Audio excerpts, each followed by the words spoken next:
Irene. May tampuhan sa kapatid. Mang Ile inakalang nakauwi na si Irene. Sa isang vlog ni Mang Ile ay pinuntahan niya ang bahay ni Irene sa probinsya dahil inakala niyang nakauwi na ito. Pagdating ni Mang Ile sa lugar ay nadatnan niya ang mga anak ni Irene at ang kapatid nitong si Mary Ann. Tinanong ito ni Mang Ile kung nakauwi na ba si Irene. Sumagot si Mary Ann na wala pa at sa June 10 pa ito uuwi. Tinanong ni Mang Ile si Mary Ann kung nagkausap ba sila ni Irene. Sumagot si Mary Ann na wala at hindi sila nag-uusap. Tinanong ito ulit ni Mang Ile kung may tampuhan ba sila ni Irene. Sumasagot si Mary Ann na hindi niya alam at sinaysin lang ni Irene ang mga chat niya. Kinumusta naman ni Mang Ile ang pag-aaral ni Mary Ann at ilan ang average nito. Sumagot si Mary Ann na walang problema sa pag-aaral niya at ang average niya ay 82. Sinabi naman ni Mang Ile na maganda at tumataas ang grades ni Mary Ann.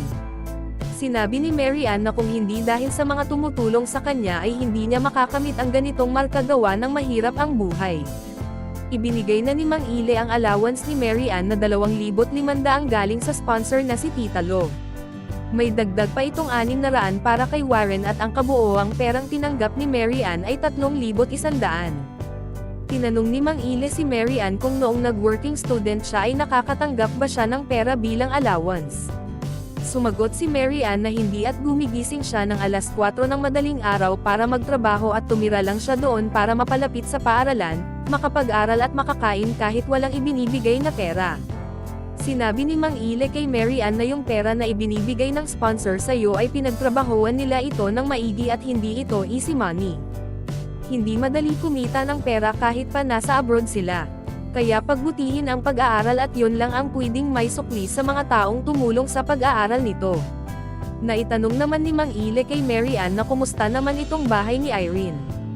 Sumagot si Mary Ann na okay pa naman. Sinabi naman ni Mang Ile na alagaan lamang ito ng maayos dahil ito ang pinakaunang pabahay na ginawa ni Pugong sa mga katutubo.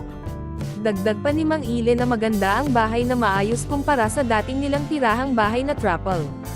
Tumayo na si Mang Ile at tininden ang kwadro na nakasabit sa may dingding. Ito yung petsa na naibigay kay Irene yung bahay niya. June 8, 2022 ang araw na ginanap ang ribbon cutting at opisyal na ibinigay ni Pugong ang bahay kay Irene.